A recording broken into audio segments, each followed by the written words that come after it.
Everything begins with Claire's sudden collapse, a moment that seems small at first but quickly spirals into something far more serious. She hits the ground in the middle of a heated moment, and the shock of it sends ripples through everyone around her, because Claire is not someone who casually loses her footing. Her fainting spell becomes the first clue that her body is trying to tell her something she has not yet allowed herself to consider. As soon as she wakes, the possibility looms over her like a shadow she can't avoid.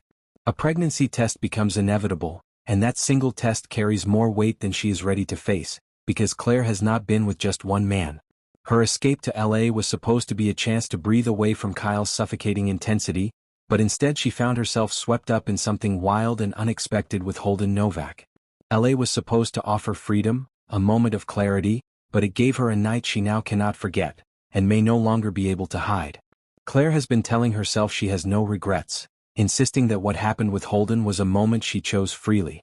But regret is a strange thing. It doesn't always appear immediately. It waits until circumstances change, until consequences rise, until a fainting spell forces a deeper question. Returning to Genoa City, she tried to mend her fragile, complicated bond with Kyle. Their Thanksgiving night kiss felt like a turning point, something hopeful, something tender. But all of that begins to unravel the moment she realizes she might be carrying a secret that could destroy everything she's trying to repair.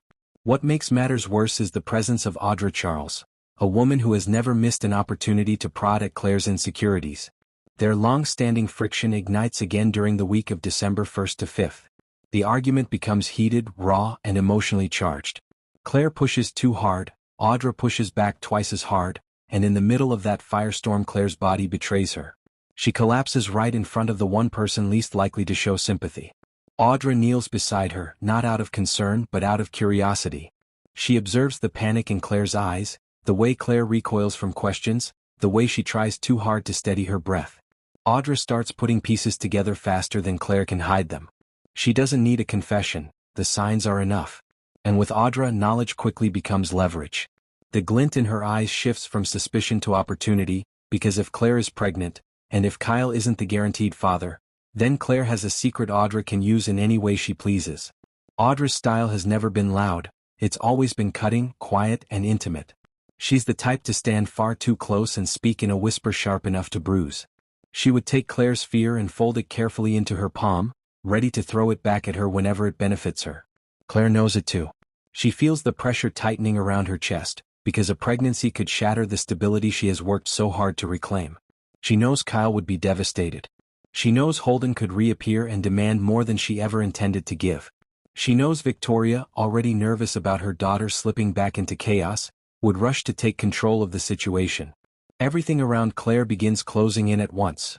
The fear of a baby, the uncertainty of the father, the shadow of Audra's potential blackmail, the emotional fallout with Kyle, and the possibility that her brief moment of escape in LA could undo all the healing she has fought for since returning to the Newman family.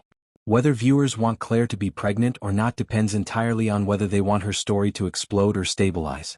A pregnancy would create maximum chaos, maximum emotional pressure, maximum drama. It would drag Kyle, Holden, Victoria, Nikki, and even Audra into a storyline that could reshape Claire's entire future. But for Claire herself, it would mean confronting everything she has been running from, her identity, her past, her impulses, her trauma, and the fragile love she has been trying to build.